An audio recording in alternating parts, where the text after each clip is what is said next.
Mapagpalang araw sa inyo, Sir Seth, at sa lahat ng nakikinig sa channel mo. Ako nga po pala si Victor, nakatira sa Santa Maria, Bulacan. Ang kwentong ibabahagi ko sa inyo ay nangyari nang minsang magbakasyon kami ng asawa ko sa parte ng Ormoc, sa May Leyte, sa probinsya kung saan nakatira sina Lolo Mauricio at Lola Adelfa. Dekada 90 mahigit nang magbakasyon kami at ng mga panahong ito ay hindi pa namin alam na mag-aapat na bang buntis na pala ang misis kong si Sonia. Kaya't nung mag-aya nga ang nanay kong si Marites na magbakasyon sa mga magulang niya, walang pagdadalawang isip na sumama na kami ni Sonia. Tamang-tama at nataon din namang wala akong pasok sa trabaho ng 3 linggo. Isa pa kahit papano ay makita at makilala ni Sonia ang abuelo at abuelo ko. Nga pala mga kagiliw, si Lola Adelfa ay kilalang mangkukulam sa lugar na tinitira nila.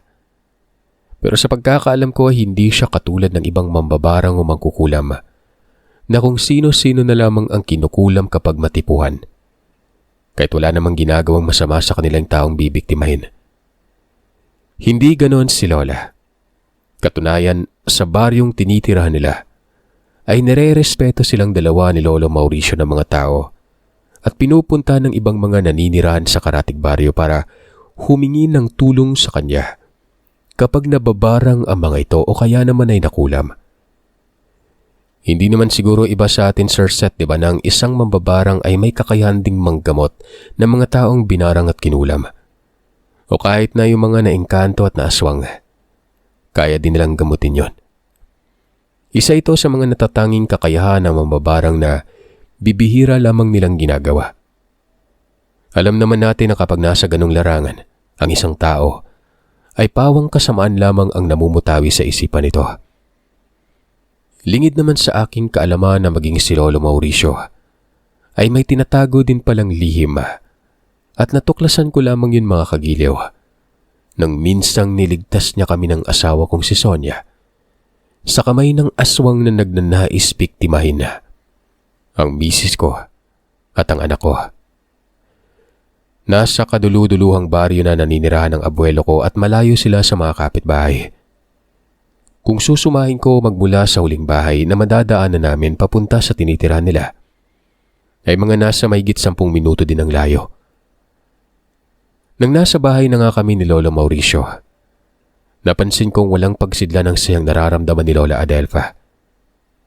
Habang nakikipagkwentuhan sa aking ina at kay Sonia, tuloy ay hindi ko maiwasan na mapangiti at panakanakang tinitingnan sila habang tinutulungan ko si Lolo na magkatay ng manok.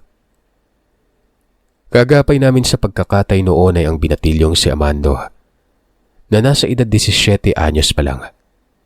Siya ang inuutos-utusan ni Lolo Mauricio tuwing may pinapabili sila sa bayan. Minsan naman ay isinasama ni Lolo Mauricio ang binatilyo sa bukid. Sa ilang araw na pamamalagi namin sa bahay ni Lolo Mauricio, ay nagrereklamo ng asawa ko. May kakaiba daw siyang nararamdaman tuwing papatak ng gabi. Ayon sa kanya, ay may mga naririnig daw siyang kakaibang huni sa bakuran ng bahay tuwing sasapit ang kalaliman ng gabi nun. Maliban doon ay parang may kumakaluskos umano sa dingding ng bahay, kaya't hindi siya nakakatulog ng maayos. Nung una ay pinagsawalang bahala niya na lamang ang naririnig pero kalaunan, hindi niya na talaga kayang baliwalain pa. Naiistorbo na kasi ang pagpapahinga niya. Baka naman gawa lang ng kung anong ligaw na hayop yung kaluskos ng naririnig mo, Sonia. Huwag mo nalang pansinin kung sakali man na may marinig ka ulit, sabi ko sa misis ko, dahil sa ayokong mag-isip siya ng kung ano-ano. Isa pa ay wala naman akong naramdaman kahit na ano tuwing matutulog na kami. Katunayan niyan ay napakaimbingan ng tulog ko. Kaya hindi ko alam kung dapat bang paniwalaan ko ang sinasabi niya. Pero para wala nang maraming satsat pa at hindi na ako kulitin ng kulitin ni Sonia, sinabi ko na lamang sa kanyang itatanong ko kay Lola Adelfa kung may mga hayop bang nagagawi sa kanilang bakuran pagsapit ng gabi. Kung ako kasi ang tatanungin, Palagay ko ay ligaw na hayop lamang ang naririnig ng misis ko tuwing nasa kasarapan na ako ng tulog. Pero dahil sa kilala ko na si Sonia at alam ko kung gaanong kalikot ang isipan niya, kaya't sinabi ko sa kanyang kakausapin ko si Lola. Nang banggitin ko kay Lola Adelfa ang tungkol sa sinabi ng asawa ko, mahinang tinawanan lang ako bago nagwikang, "Huwag daw mag-alala si misis. Pusa lamang umano ng kababaryo nila ang naririnig nitong kumakaluskos sa gabi. May pusa o kaya aso daw kasi ang nagagawi sa bakuran ng bahay nila para doon magkutkot ng lupa at maglabas ng sama ng loob. Kaya nga raw kung minsan ay naririnig namin siyang nag-iingay na maagang-maaga sa bakuran ng bahay, yun ay dahil sa dumi ng pusa ng kapitbahay. Sobrang baho daw kasi at kung minsan natatapakan niya pa. Ewan niya nga raw ba kung bakit gustong-gusto dumihan ng hayop na nagagawi ang bakuran nila. Pwedeng-pwede naman sa tabi ng kalsada o kaya sa ibang lugar dumumi ang mga hayop na yon. Pero ang ginagawa ng mga ito, namimirwisyo pa. Saglit naman akong napapaisip sa sinabi ng abuela ko gawa ng wala naman akong napapansin o naaamoy na mabaho sa bakuran ng bahay nila kapag tumatambay ako doon. Di ba nga, kapag may mga dumi ng hayop, kahit na may kalayuan pa yon langhap na langhap mo na kaagad ang amoy nun. Kaya medyo magtataka lang ako at naitatanong ko na rin sa isipan kung talaga nga bang may dumi ng hayop sa bakuran ng bahay nila. Pasensya ka na apo kung natatakot ka man. Hayaan mo at sasawayin ko na yung mga hayop na yun oras na magawi ulit dito sa bakuran. Sabi ni Lola Adelfa sa asawa ko. Matapos niyang sabihin ito ay saglit pa silang nagkatinginan ni Lolo Mauricio. At sa pamamagitan ng tingin ay para bang binabalaan ni Lola Adelfa si Lolo. Ewan ko kung ako lang nakapansin sa ganung tinginan nila o napansin din ng asawa ko. Tuloy ay hindi ko maiwasan na magdudang may inililihim ang dalawang matanda nun. Para mawaglit ang pagdududang nararamdaman ko, saglit na ipinilig ko ang ulo at pilit na iwinaksi sa isipan ng agam-agam. Oo, ngayong narinig mo na yung sinabi ni Lola. Siguro naman mapanatag ka na't napakalikot kasi ng isipan mo. Kaya kung ano-ano na lang yung mapasok dyan. Sabi ko kay Sonia. Sa mga sumunod na araw ay wala naman ang sinabing kababalagan si Sonia. Tahimik at mahimbing naman umano ang tulog niya pagsapit ng kalaliman ng gabi.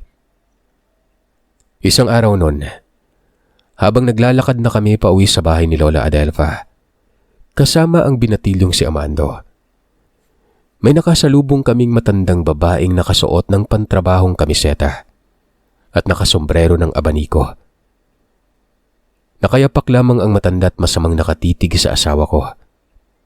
Ayoko namang maging bastos sa ibang tao kaya imbis na sitahin ko ang matanda, ay mas maiging kausapin na lamang ito ng mahinahon. Inunahan ko na siya ng pagbati ng magandang tanghali at nginitian, bilang paggalang sa mga nakakatanda. Saglit lamang na sumulyap sa akin ang matanda at paasik na tinitigan ako. Pagkatapos ay muling ibinalik sa asawa ko ang tingin. Partikular na sa tiyan ng misis ko noon. Sungit ng matandang yun Siya na nga tong binati imbis na sitahin sa ginawa niyang pagtitig sa masama sa asawa ko Siya pa tong galit. Sabi ko pa.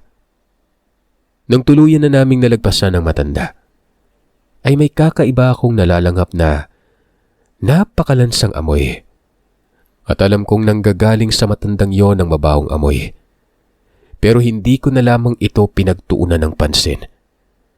Salip ay nagpatuloy na lamang kami sa paglalakad. Makaraan ng ilang minuto ay napalingon ako kay Amando nang balaan niya akong mag-ingat sa matandang nakasalubong namin. Nang tanungin ko naman siya kung bakit, medyo nagulat ako sa naging sagot niya. Ayon kay Armando, pinaghihinala ang aswang sa lugar nila ang matanda. At baka may gawin yun na hindi maganda sa amin. Lalong-lalo na sa asawa ko. Wika pa niya ay nakatira sa katabing sityo ang matandang yon. Kaya't nakapagtatakang nagawi ito sa kanilang baryo sa katanghaliang tapat. Sandali, may nakapagpatotoo na ba dito sa lugar ninyo na totoong aswang talagang matandang yon? Tanong ko kay Armando at hindi na muna pinaniwalaan ang sinasabi niya tungkol sa matanda. Wala pa naman, pero mas mabuti na yung sumunod na lang tayo at umiwas sa matandang yon. Nang sa ganun walang magiging problema lalo na po kay Ate Sonia. Magalang na sagot ng binatilyo. Tapos ay sinipat ang tiyan ni Sonia. Ganun ba? Sige.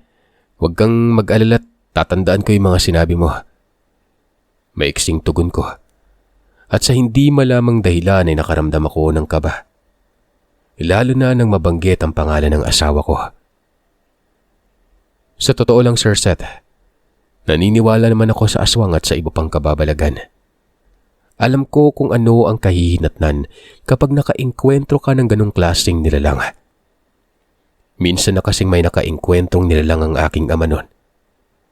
At ang sabi niya ay aswang daw ang nilalang na nakasagupa niya, kasama yung mga kaibigan, nang minsang naabutan sila ng dilim pababa ng bundok.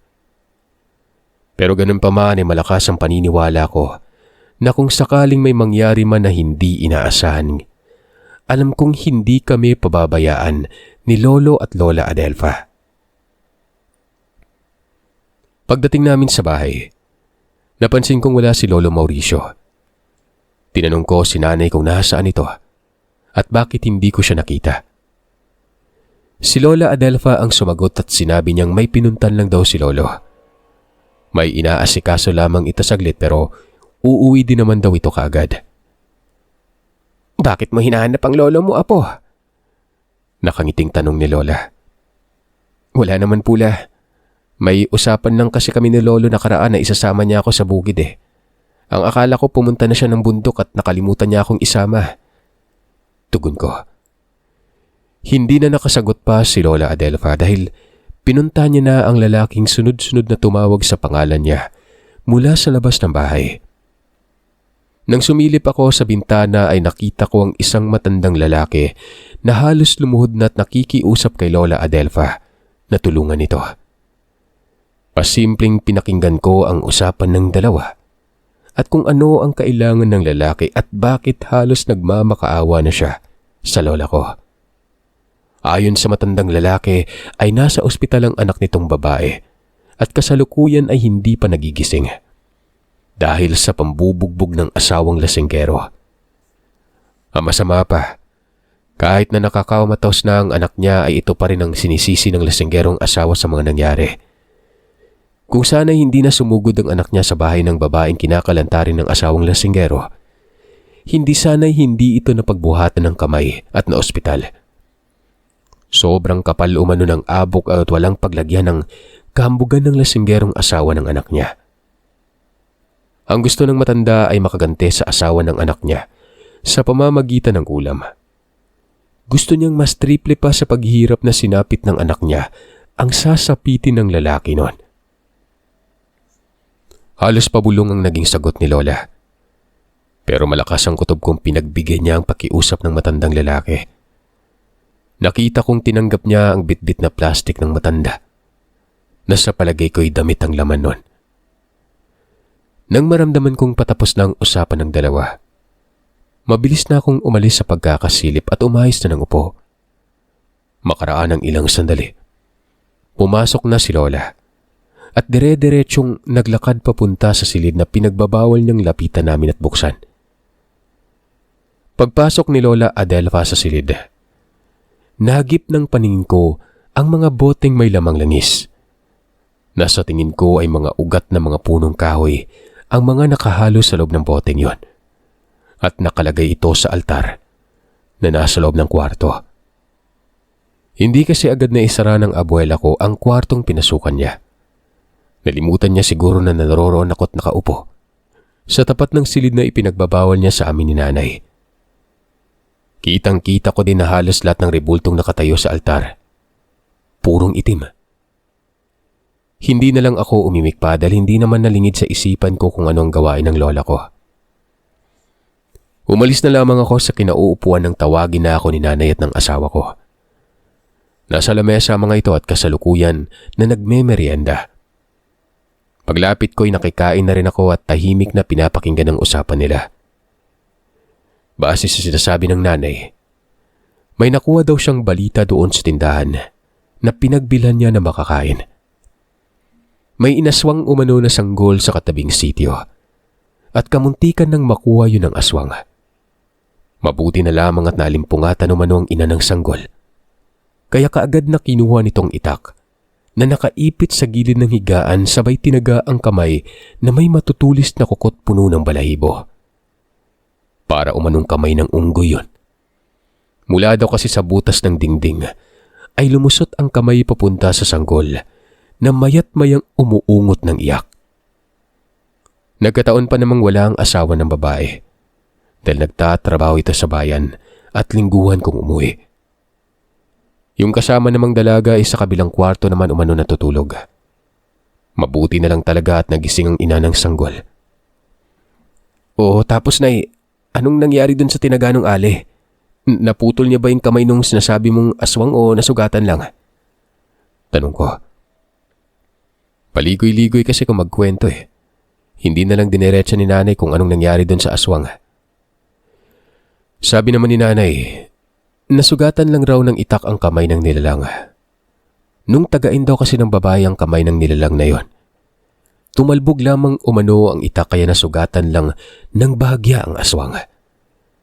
Sa palagay daw kasi ng ale, kasing kunat ng goma ang balat ng nilalang noong tagain niya. Nakailang taga pa nga raw ang ginawa bago umatungal ang nilalang na parabang babaeng humahagulgol habang nagkukumahog na tumakbo papunta sa likuran ng bahay.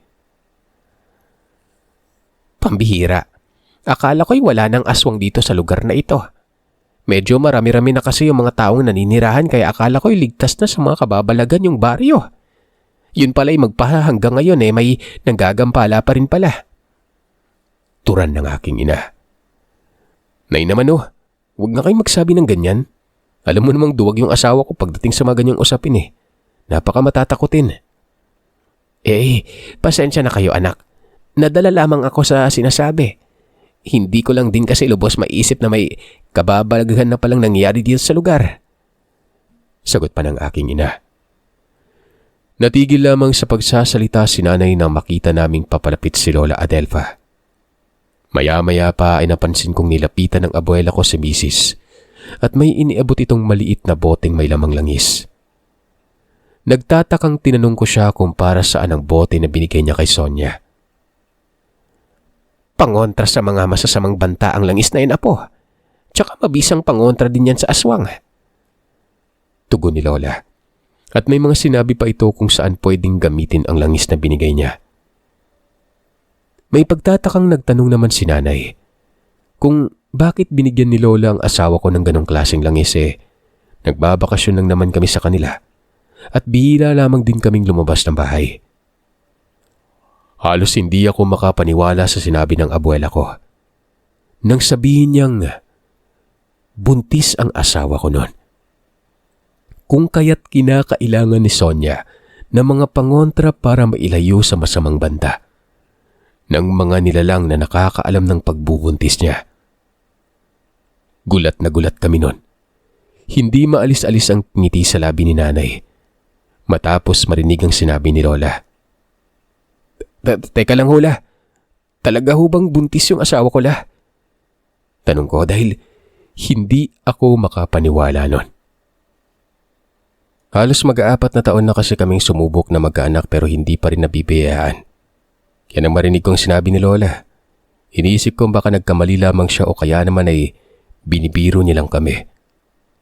Kahit nga si nanay ay hindi din makapaniwala sa narinig dahil sa alam niya kung gaano namin kagustong magkaanak ni Sonia. Inulit namang sabihin sa amin ni Lola Adelfa na buntis nga ang asawa ko. Sa tansya niya ay mag-aapat na buwan na ang nasa sinapupunan ng misis ko. At kaya niya binigyan ng langis si Sonia dahil napansin niyang namarkahan ito ng aswang. Ramdam niya rin ang presensya ng nilalang at maging ang amoy noon ay nakadikit na sa damit ng asawa ko. Magpalit ka ng damit at ibigay mo sa akin ang pinaghubaran mo. May gagawin lamang ako para hindi ka malapitan uli ng nilalang na yon. Utos ni Lola. Bigla namang sumabat si Amando at nagwikang nakasalubong namin ng matandang bantog na aswang nung pauwi na kami. Sinabi niya rin na nakita niya nakatitig sa tiyan ni Sonia ang matanda. Kaya nga binalaan niya kami kanina na iwasan ng matandang bantog na ito kung sakali man na makasalubong namin ulit. Kaya naman pala, maiksing sambit ni Lola. Ano kaya naman pala, Lola? Tanong ko. Sinabi ni Lola sa akin na batid niyang mamayang gabi lang ay bibisitahin ng isa pang aswang ang asawa ko. Kaya naman mas maiging pagpatak ng 6:00 ng hapon ay nasa loob na ng kwarto si Sonia. Huwag kaming mag-alala dahil may mga pangontra naman na siyang nilagay sa labas ng pintuan ng kwarto namin. Nang sa ganoon ay walang makakapasok na mga masasamang nilalang at tanging kaming 3 lamang ni Sonia at ni Nanay ang pwedeng makapasok. Maliban doon ay wala nang ibang makakapasok dahil sa mga pangontrang nilagay niya. Nagtaka ko sa sinabi ni Lola. Gawa ng bakit niya nasabing kaming 3 lang ang pwedeng makapasok sa loob ng kwarto. Bakit si Amando at si Lolo Mauricio hindi pwede? Sa pagkakaalam ko naman ay mga ordinaryong tao lamang ang dalawa, gaya namin ni Nanay at ni Sonia. Para mapawi ang agam-agam ko sa isipan, ay tinanong ko si Lola kung pwede bang makapasok sa loob ng kwarto namin si Lolo at Amando. Sa pagkakaalam ko ay mga normal lang naman silang tao at di kaya niya. Hindi makatingin sa akin ng diretso si Lola Adelfa. Hindi niya din sinagot ang tanong ko. Sa halip ay iniba niya ang usapan. Gusto ko pa sanang magtanong ulit pero agaran naman akong pinigilan ni Nanay at sinabihang wag nang kulitin si Lola. Sundin ko na lamang umano ang mga sinasabi niya para walang mangyaring hindi maganda. Malakas ang ginawa kong pagbuntong hininga bago tumangunon. Sumapit ang takip silim. Tulad ng bilin sa amin ni Lola. Nasa loob na ng kwarto ang asawa ko kasama si Nanay. Habang ako naman ay labas-pasok sa kwarto namin, dahil naghahanda ako ng pagkain. Matapos ko makapaganda ay napansin kong hindi mapalagay ang abuela at abuelo ko. Paruot parito silang naglalakad at para bang may malalim na iniisip. Nagulat pa nga si Lola nang tanungin ko siya kung ayos lamang ba sila ni Lolo o kung may problema ba dahil ilang minuto ko na silang napapansing hindi mapalagay. Kanina pa ako nagpabalik-balik sa kusina kaya't nakikita ko yung ginagawa nila. Wala naman, apo. Sige na, asikasuhin mo na yung asawa mo at huwag mong palabasin ang kwarto ngayong gabi. Ipaalala mo din sa nanay mo ang binilin ko sa kanya. Sagot ni Lola. Tumango ako at ipinagpatuloy na ang ginagawa. Makaraan ng ilang oras, habang nag-uusap ang asawa ko at si Nanay, napansin kong parang tumatagas ang langis na binigay ni Lola. Nakalagay lamang kasi ito malapit sa higaan namin kaya't nakita ko ang pagtagas nito.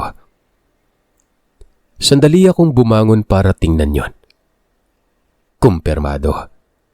Kitang-kita kong bumubulanga ang langis at parang mapuputol na ang leeg ng bote.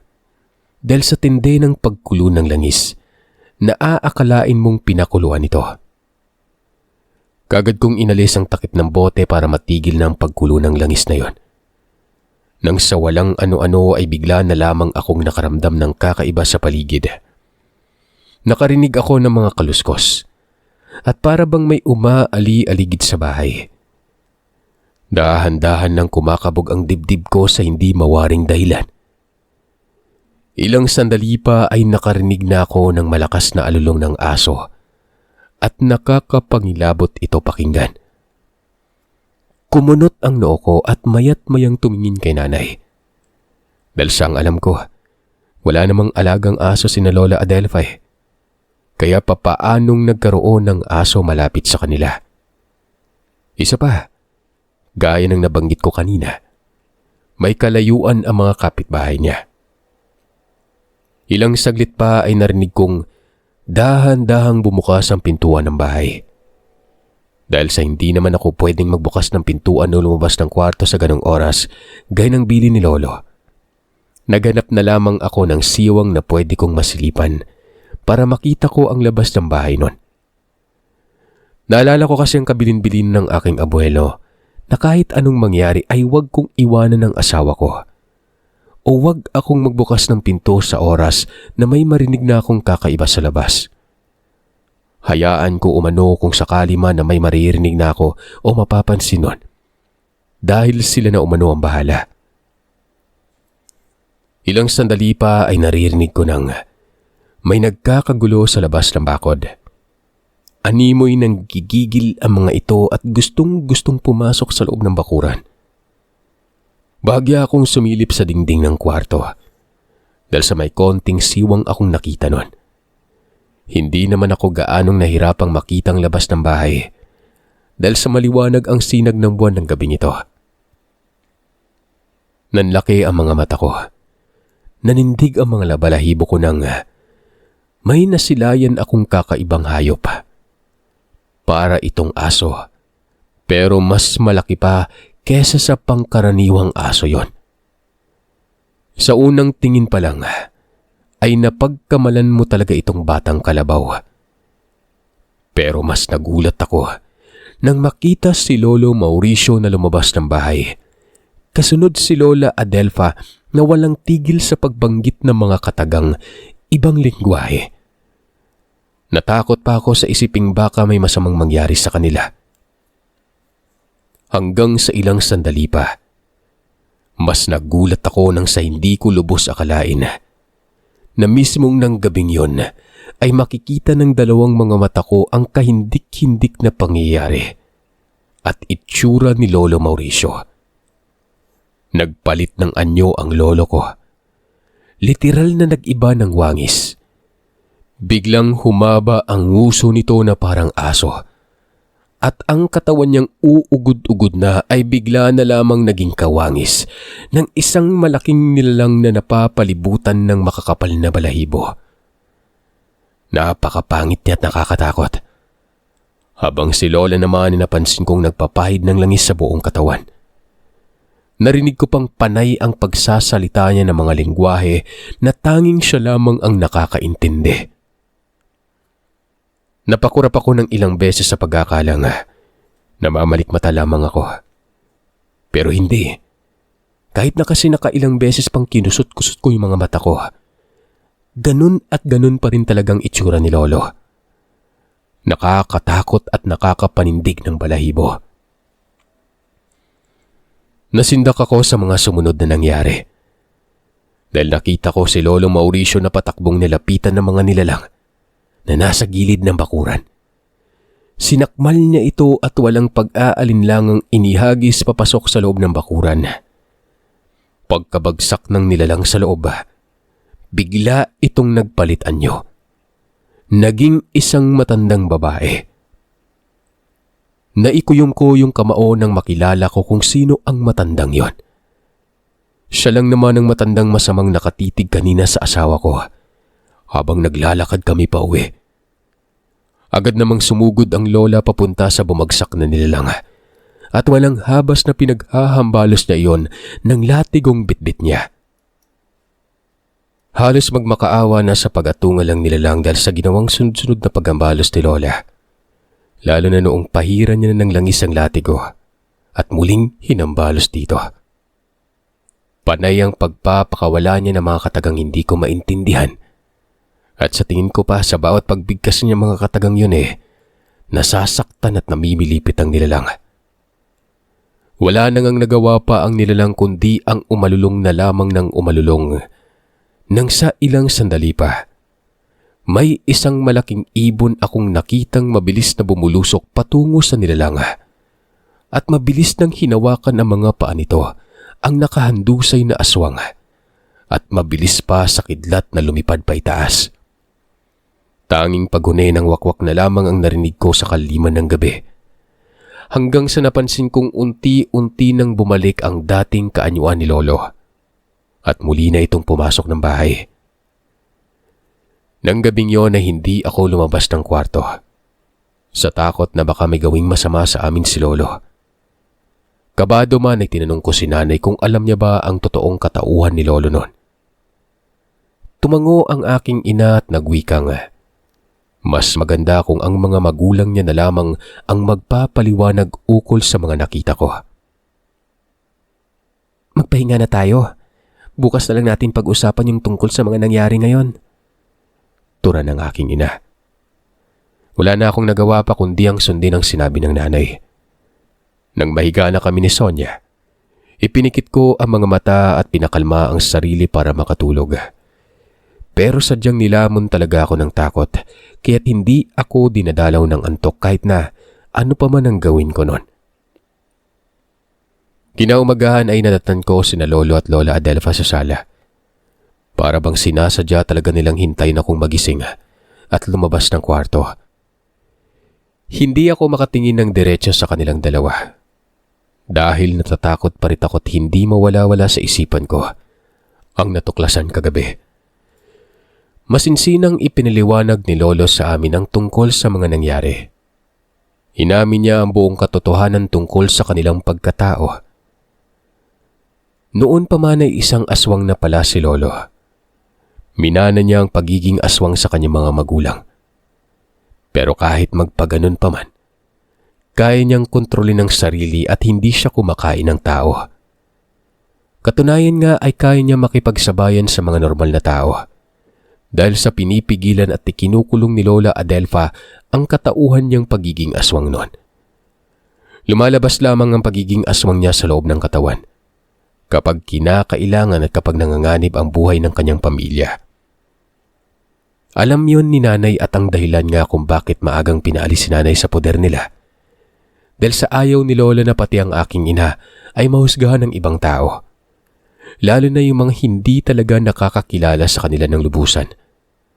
Yun bang nakikinig lamang sa mga usap-usapan patungkol sa kanila. Ayaw ni Lola ng ganon. Ayaw niyang habang lumalaki ang aking ina ay nakakarinig ito ng hindi maganda. Nang sumagi sa isipan ko si Amando, tinanong ko na rin sa kanila ang tungkol sa binatilyo.